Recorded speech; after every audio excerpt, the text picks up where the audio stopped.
Esta emisora les da la bienvenida al programa Encuentros con la Filosofía, para conversar poniendo en duda nuestras certezas, con la participación abierta de profesores de la Universidad Politécnica Salesiana, de la Universidad Central del Ecuador, de la Universidad Andina Simón Bolívar. Encuentros con la Filosofía se difunde semanalmente por las emisoras universitarias Infinito Digital, Voz Andina Internacional y Radio Faxo. Abrimos nuestros micrófonos.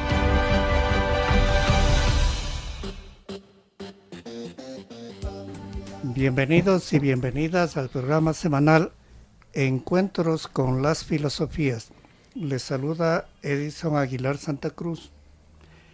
Es un gusto encontrarnos una vez más en este espacio de reflexión filosófica cuando a escala mundial vivimos con miedo e incertidumbre que bien vale la pena repensar, aunque sea durante media hora, la cotidianidad humana desde la filosofía. Saludo a Tito Chela en la cabina de Radio Voz Andina Internacional. Saludo a Fernando Albán, quien conducirá el programa esta semana. Saludo al invitado de hoy, Juan Manuel Ledesma Viteri, quien obtuvo su licenciatura en la Universidad de París 8, máster en Historia de la Filosofía en la Universidad de la Sorbona, también máster en Filosofía Contemporánea y Moderna en la Universidad París-Nanterre, 8 años de doctorado en la Universidad París-Nanterre, docente 5 años en la misma universidad, traductor de Jean-Luc Nancy. Bienvenido Juan Manuel. Fernando, es tuyo el programa. Bueno, continuamos. Esta es desgraciadamente la última sesión que vamos a tener, pero posiblemente, quién sabe, ¿no? No se sabe. Tenemos nuestro encuentro anterior y el propósito es hablar sobre Spinoza y la política. Se habló sobre la superstición, el miedo, el vínculo entre el Estado y la religión en el caso de los estados absolutistas, ¿sí?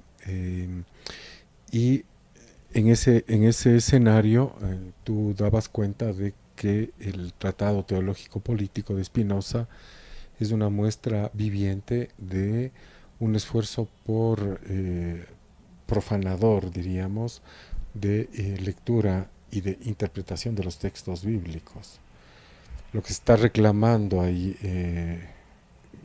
a través de ese gesto, con ese gesto Spinoza, es la posibilidad, ni siquiera diría yo derecho, sino la posibilidad de que todos estén en condiciones de hacer una lectura interpretativa de los textos bíblicos y disputarse desde ahí, desde ese ejercicio, una interpretación canónica proveniente del poder, única, ¿sí?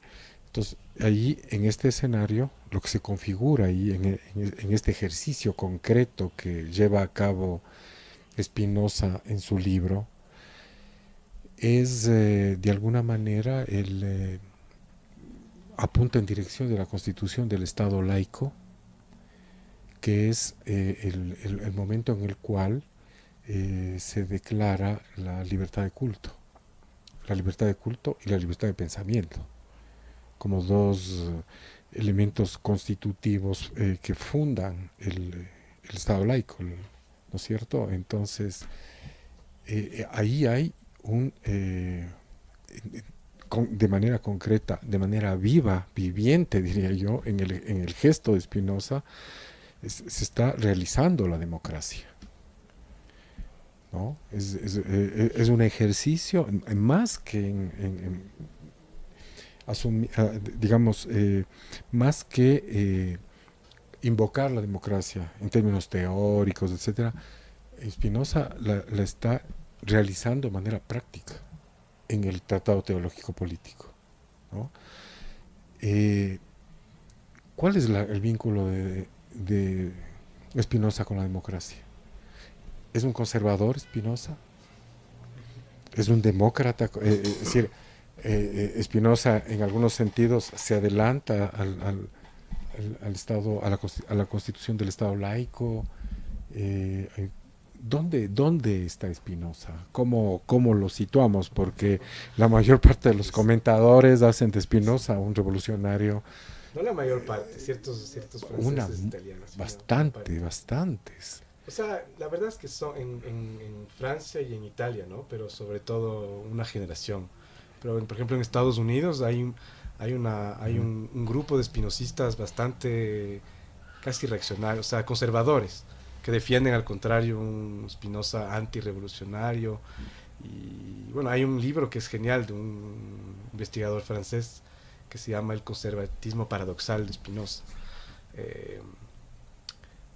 Es difícil situar a Spinoza en ese punto y creo que hay muchas razones. Es cierto que el Tratado Teológico Político, Spinoza busca algo que, digamos, busca darle realidad o darle oportunidad a algo que está en germen en ese momento en los Países Bajos, en la República Holandesa, que es la idea de una libertad de pensar y de vivir según lo que uno cree y que esta libertad sea protegida por el Estado.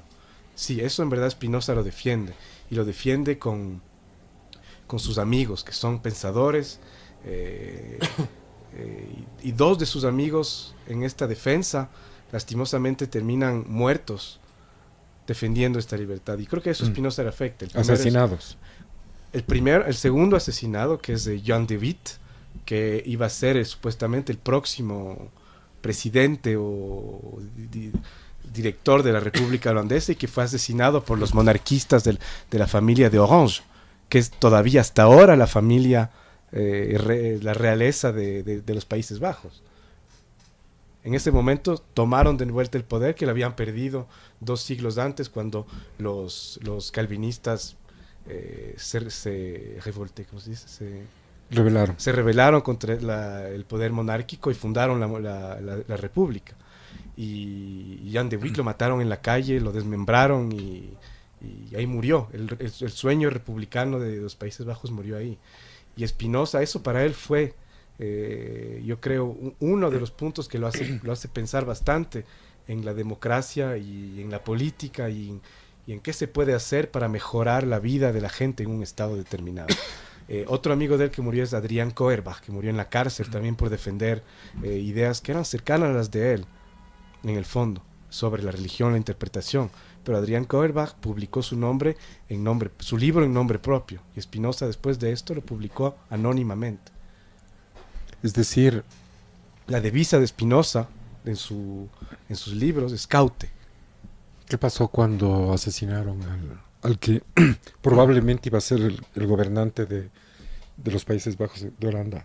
O sea, ¿Qué salió? Con certeza no se sabe, pero hay un mito. A ver. Hay un mito en donde supuestamente Spinoza, desquiciado, y a la gente le encanta presentar a Spinoza como un santo que nunca sentía nada, pero este es una anécdota en todo caso interesante, salió a la calle desquiciado a escribir en las paredes Ultimum Barbarorum, la última de las barbaridades. O de las barbaries. De las barbaries, sí, barbaries, sí. Es decir, ahí como que se está consignando el nacimiento tal vez de una nueva época en ese graffiti de Spinoza. Eso no sé, pero de alguna manera sí.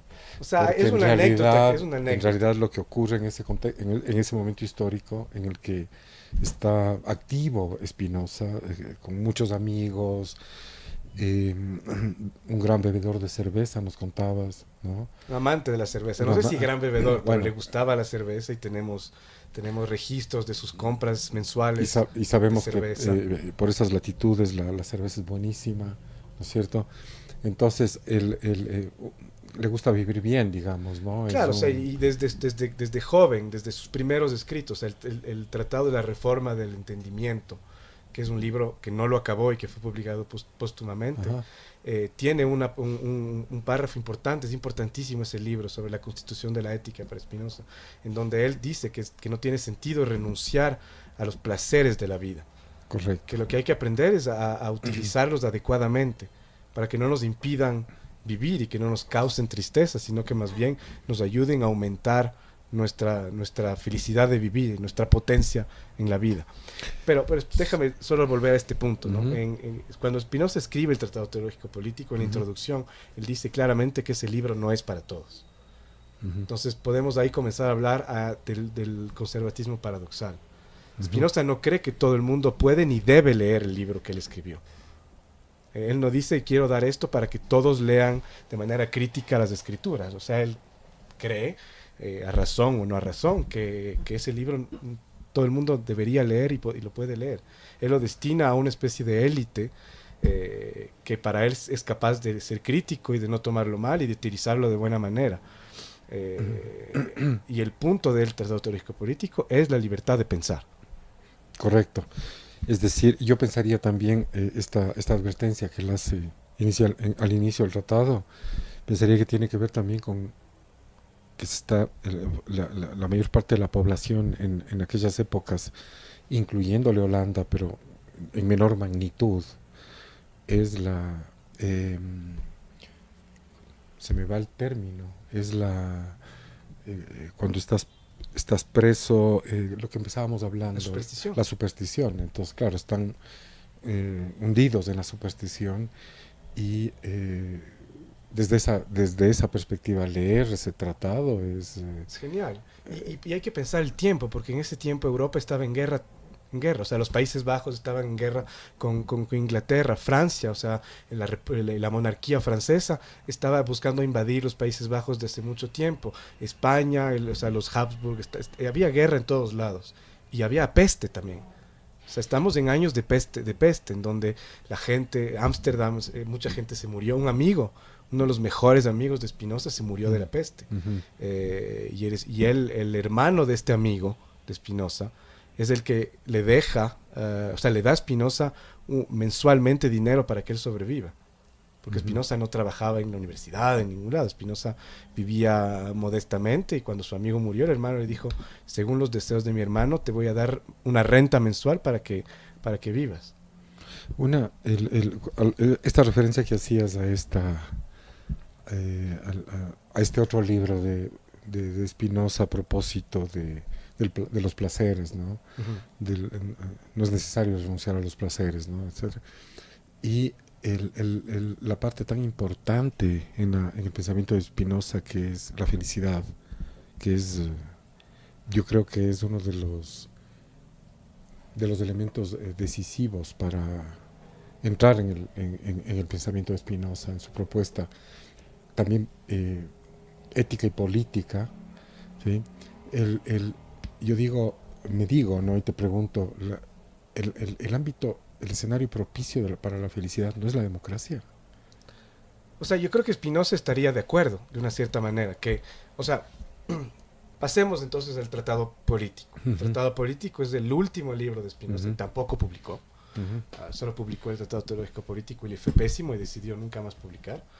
El Tratado Político no lo acabó tampoco, justamente. Empezó a escribir sobre la democracia y se murió. Entonces no sabemos en el fondo qué es el Estado democrático en su constitución institucional para Spinoza, ¿no?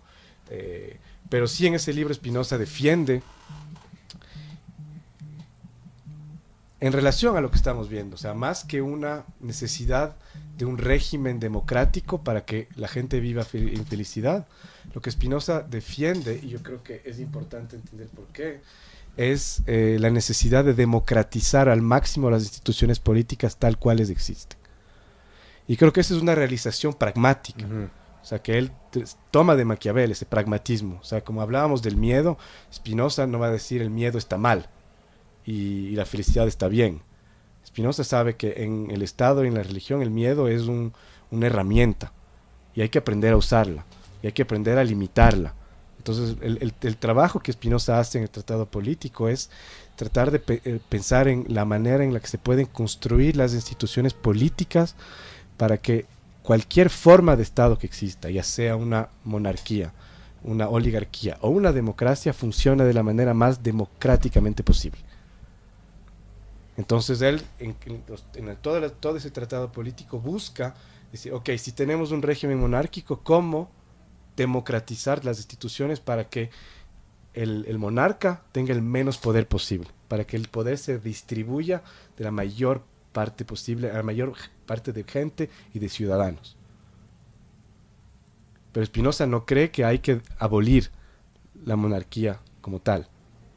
Y yo creo que es un pragmatismo que resulta de como lecciones históricas. O sea, él vio lo que pasó en Inglaterra, la revolución fallida de Cromwell, y dijo, o sea, Cromwell quiso construir una república, se transformó él mismo en monarca y luego le mataron y volvieron al pasado, a lo mismo. Entonces la solución de Spinoza, dice, tal vez no es de buscar radicalmente transformar el sistema político e ir a democracia, sino tomar el que existe como tal y al cual la gente está acostumbrada a vivir. Porque hay una cuestión que va más allá del idealismo, es cómo el cuerpo lleva en sí sus costumbres. O sea, nuestro cuerpo individual y colectivamente, nuestros cuerpos están determinados por las costumbres, por la historia. Entonces no puedes de un día para el otro hacer que la gente deje de creer como cree o deje de vivir como vive.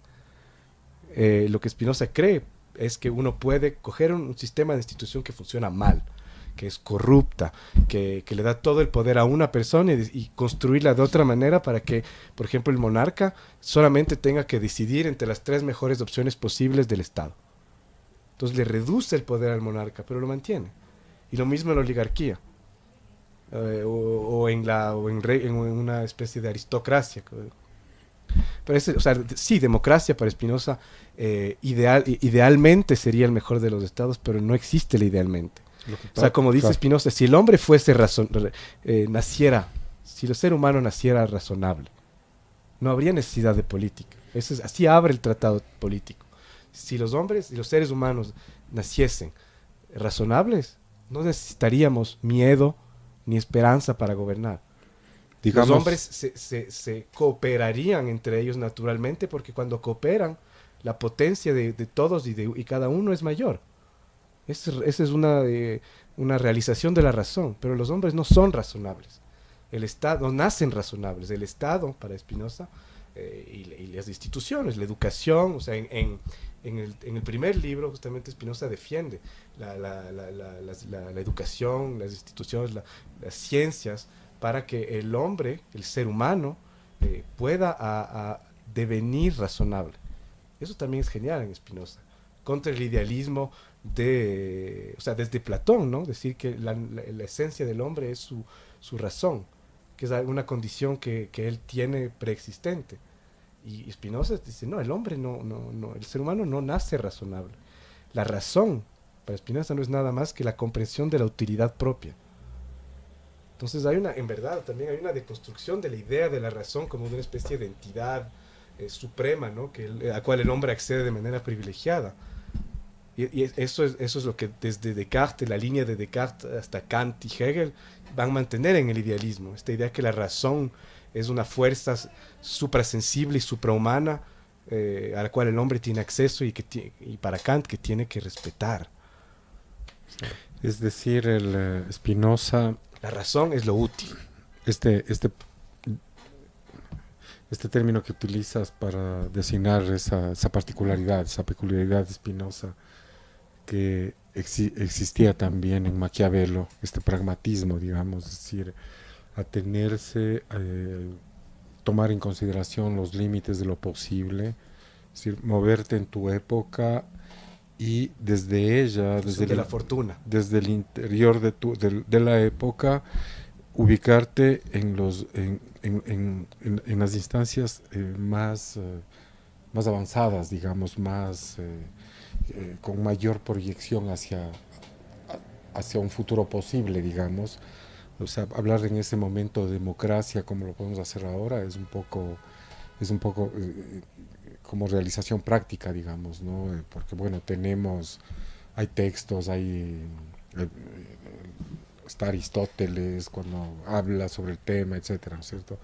pero ya en términos de algo existente, lo que hay es la monarquía y una práctica democrática, digamos, dentro de los límites también de la monarquía, que es Holanda, que es en donde él además está pensando, viviendo. Claro, pero él vivió muy poco bajo la monarquía. O sea, él vivió la época triste en donde la monarquía, gracias a los calvinistas, se retomaron el poder de la república. O sea, la república, pero estuvo. Claro, Sí, hubo república. Hubo república. Y él ya. la vivió y vio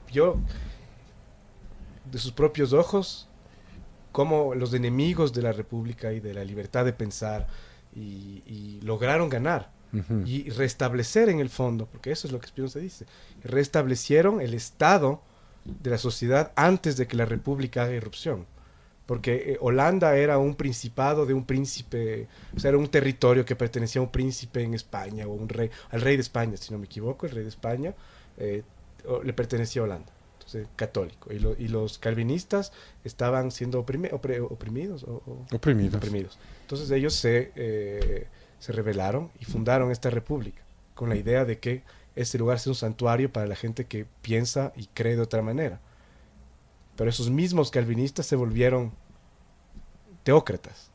Este pragmatismo, para volver, que sería común también con Maquiavelo, Spinoza, Maquiavelo, no son pocos en establecer líneas de contacto entre estos dos pensadores, ¿no? En el caso de Maquiavelo se piensa ese pragmatismo. Incluso yo he escuchado, he leído a algunos comentadores de Maquiavelo que adscriben a Maquiavelo una línea materialista incluso, ¿no? Es por ¿por qué? Porque Maquiavelo se habría operado un fenómeno que es que la política se autonomice y adquiera autonomía, obviamente en relación a la moral y a la religión. Sí,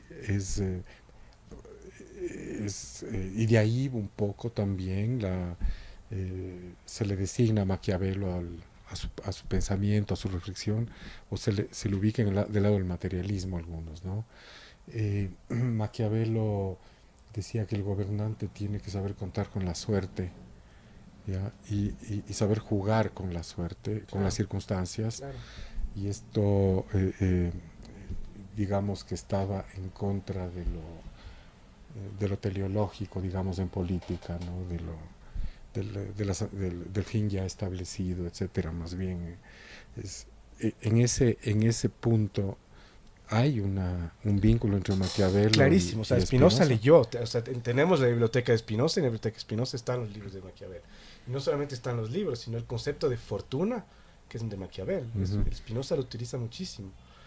No solamente desde el Tratado Teológico Político, en donde él interpreta todas las decisiones políticas concretas de Moisés como decisiones de un ser humano muy inteligente, que hace lo que puede con las circunstancias que le tocan y con la gente que tiene. Y Spinoza dice, el pueblo judío que Moisés gobernó era un pueblo sumamente supersticioso e ignorante. Entonces él utilizó lo que podía para darles un estado, leyes y para hacer frente o enfrentar la fortuna. Y lo mismo pasa en toda su reflexión efectivamente sobre el Estado.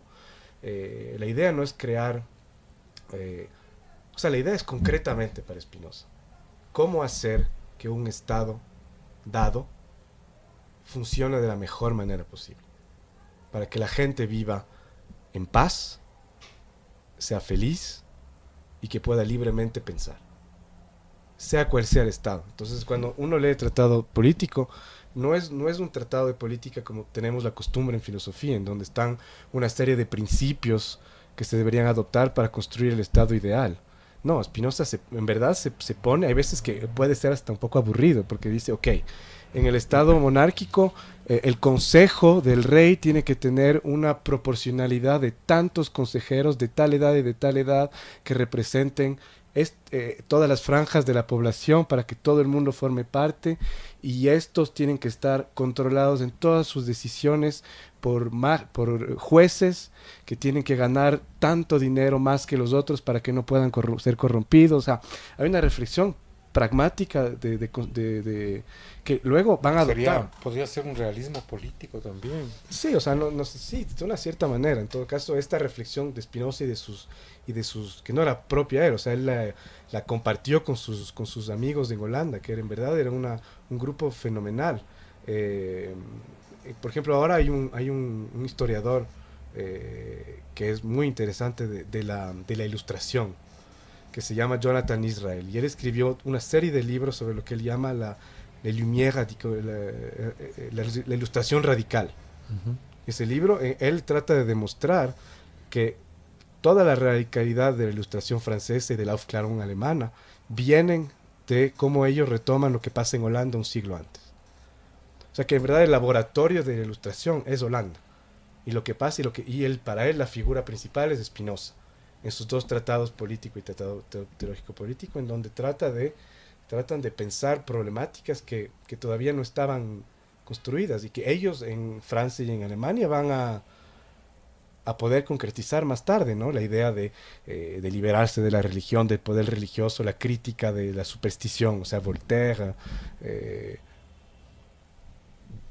o sea, viene de ahí. Pero, o sea, el modelo sería Holanda, ¿no? Para él, en la época. Él está en Yale y él eso defiende, y es interesante para esto también me hace pensar nuevamente a Maquiavelo, ¿no? Cuando en Maquiavelo también hay la crítica de la superposición del ideal por sobre lo real.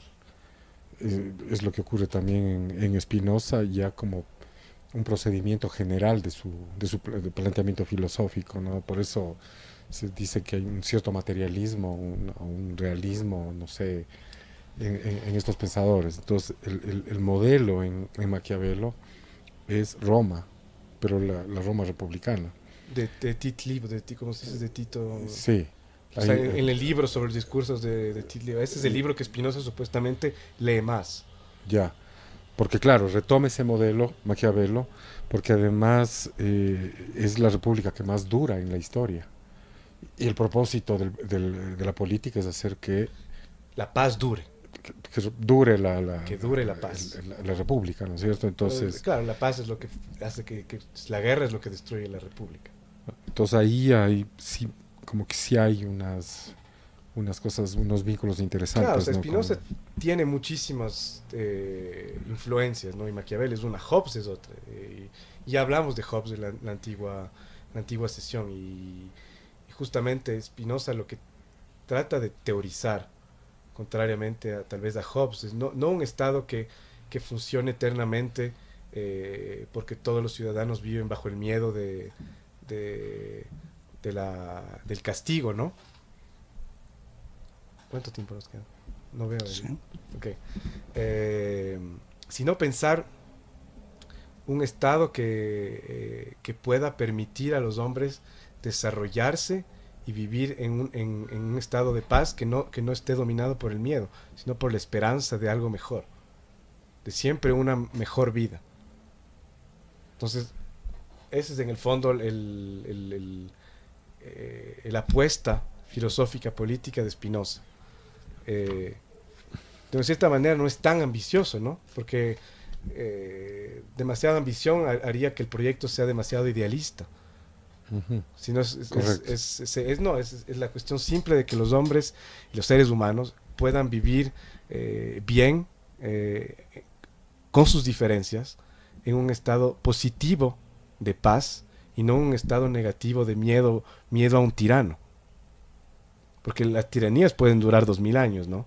Entonces el propósito del Estado no es que dure más, sino que sea el mejor posible. Bien. Se acabó el tiempo, Sí, ¿no? se nos fue el tiempo. Excelente. Indudablemente quedan muchas preguntas, muchos aspectos a cubrir. Esperemos que en un futuro no muy lejano se pueda retomar. Concluimos este encuentro semanal con las filosofías, con nuestro agradecimiento a Tito Chela en la cabina de Radio Voz Andina Internacional, a Fernando Albán, quien condujo este programa, al invitado de esta semana, Juan Manuel Ledesma Viteri, y a ustedes, Radio Escuchas. Recuerden, recibimos sus comentarios y sugerencias al correo electrónico encuentrosconlafilosofía@gmail.com. Hasta el próximo encuentro con las filosofías. Agradecemos su sintonía a Encuentros con la filosofía. el programa que impulsa el filosofar como acción compartida desde las radios universitarias. Les invitamos a compartir las próximas emisiones de Encuentros con la filosofía por esta emisora.